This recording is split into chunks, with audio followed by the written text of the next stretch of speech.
From BVTV Studios on the campus of Buena Vista University in Storm Lake, Iowa, this is BVTV News.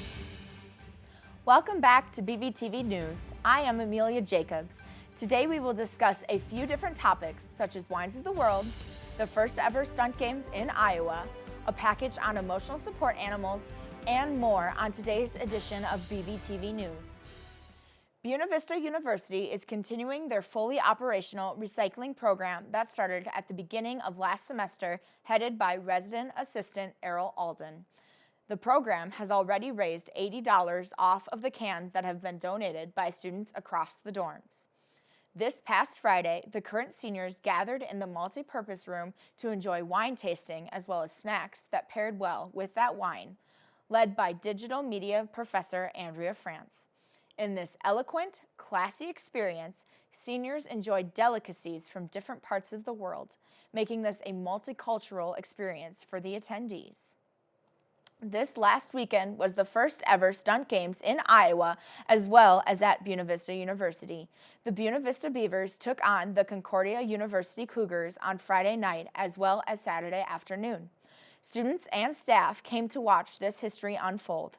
Our very own BVTV was able to host their first ever BVTV stunt broadcast in order to broadcast to those that were not able to make it. Even though they did not win, our Beavers did a great job, and we cannot wait to see what the future holds for them. Pets, service animals, and emotional support animals are part of three distinct groups based on the reason their owner has them around. Pets are there because of a want, service animals help with a specific disability, and emotional support animals usually help with mental disorders. Josiah Welch brings us more on ESAs at BVU.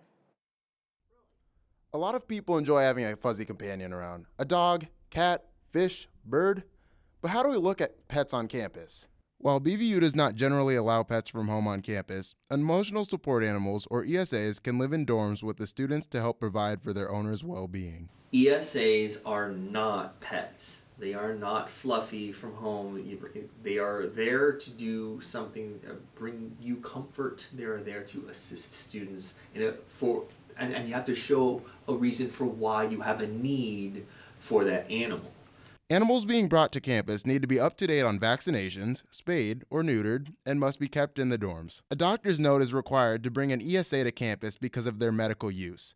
These animals can help students with mental health disorders such as depression, anxiety, PTSD, autism, and many other cases. So, he may not seem like it, but he does provide a lot of stability and routine for me, which I need that implemented just because of, especially if I'm not on my antidepressants, I have a hard time motivating to get up out of bed, and with him, obviously I have to take care of him every single day.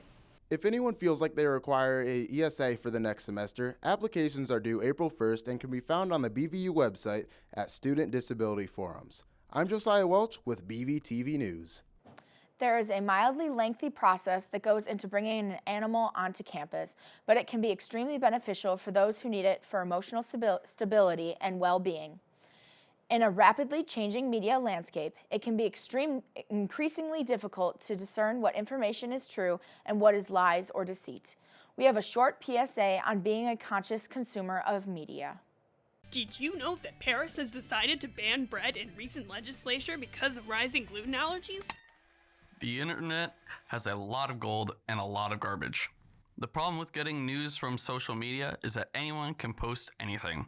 There's a lot of good that can come from that freedom, but there's no team of editors hanging over users' shoulders, fact-checking what's being put out. Say, when someone posts about a fake bread ban, it's kind of like a giant game of telephone. It starts out with one source, and the information can slowly get distorted over time. Anyone who hears it from those sources is also roped into the game. This becomes especially easy with remixes and re-edits.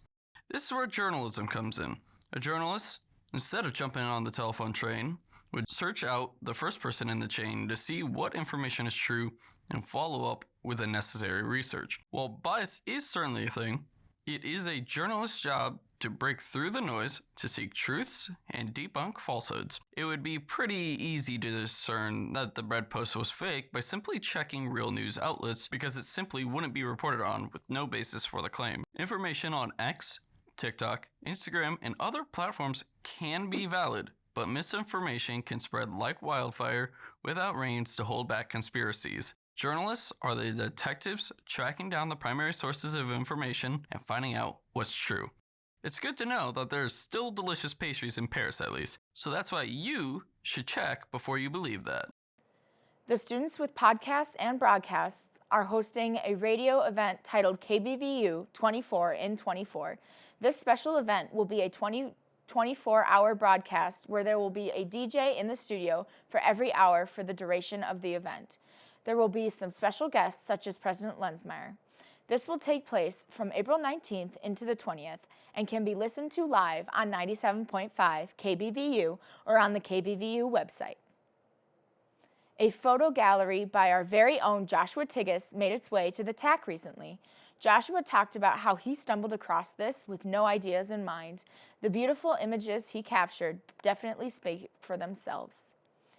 In recent news from the TAC, BVU's online newspaper, Carter Sawyer did a story on the partnership between Buena Vista University in Storm Lake, Iowa, and Mercy College in Des Moines, Iowa. This partnership will lead to a nursing program that can be completed in 4 years. This program will be mostly completed here at Buena Vista University, and some of it will be completed online through Mercy College. This will be a great opportunity for our students here at Buena Vista University. To learn more about these stories and more, visit bvtac.com. Since the merger of the Wellness Center, Center for Academic Excellence, GSLC, and Residence Life under the umbrella of Student Success, each of the branches has been working hard to cooperate and be involved with one another and better understand the positive impact on student life, and, as the title suggests, help create an environment of student success. The university's goal for our students is obviously we want them to be successful. We want you to learn as much as you can learn while you're here. We want you to be able to have great experiences. We want you to be able to get a good job and to go off and do the wonderful things that you have planned. And so we are a piece of that because there's lots of things that play into making a student be successful. If everything is fabulous in your academic side, but your residence life piece is not good, you're not going to be well balanced. In terms of accommodated housing, John and I work together really closely with that. We also work with Nicole in wellness for that as well, because all of those pieces matter when we fit together. Same with when a student is requesting an emotional support animal, the three of us work together on the committee to process that. So I feel like I'm much more involved in residence life than what I have been in the past. In addition to that, being part of the early alert team, we have Res Life in there, we have the liaisons in there, Jamie's in there, and then we have the success coaches in there, and Jamie and I chair that so that we are really looking at all of the students then. So I work closely with John and Nicole on the accommodations piece, but that's just a piece of our students. With early alert, we're working with all of our students, whether they are struggling or not struggling. Everybody falls underneath that umbrella. Respective branches of student success are ready to aid students, whether it be a roommate crisis, academic struggles, a lingering cold, or a mental health episode.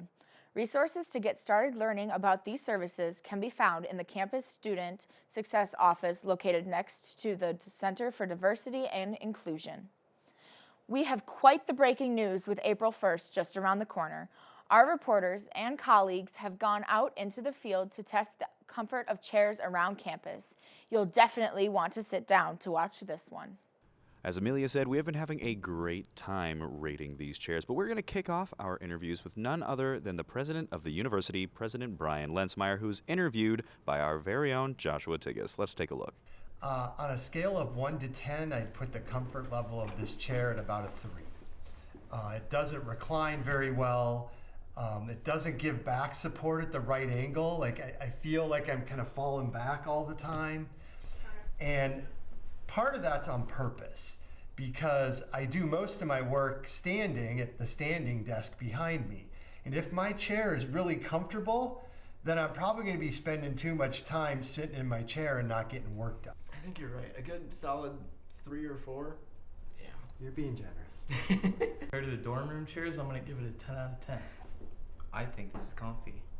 I would probably rate it like 6 out of 10. Great lumbar support. Great for the back. Easy to rock back and forth. There's enough space back here that if one of my friends walks up behind me, I can do the and talk to him like that, get my hair to flow back. So I think I'd give this chair a solid 7.85 out of 10. 8.78. Because it feels like an 8.78. 5. Initial impression is that I'm too small for the chair, but that happens with most chairs that I'm in. I would say it is comfy, probably a 7, high 7 I'd say. The lowest quality I will rate on this chair is actually the color. I'm not a fan of yellow. I would give it a 1. Would I sit in this in the future? Yeah, I'd say I would. With regard specifically to chairs with wheels, I have found that the more wheels, the higher overall quality of the chair. The 4-wheel chair that you're sitting in is fine, but not very comfortable for extended periods of time. This 5-wheel that I'm sitting in is not bad for office work, but it's not something I'd want to sit in for an extended period of time. Now, if you had a 7-wheel chair, that would be the Cadillac of chairs. It's kind of like being turbocharged. As a wise man once said, my chair broke and it's not sitting well with me. Now, we would have liked to have had more time to rate more chairs, but that's all the time that we're going to have for this little April Fool's adventure. For BVTV News, I'm Joshua Wolcott. Which campus chair is definitively more comfortable than the rest? Perhaps we'll never know.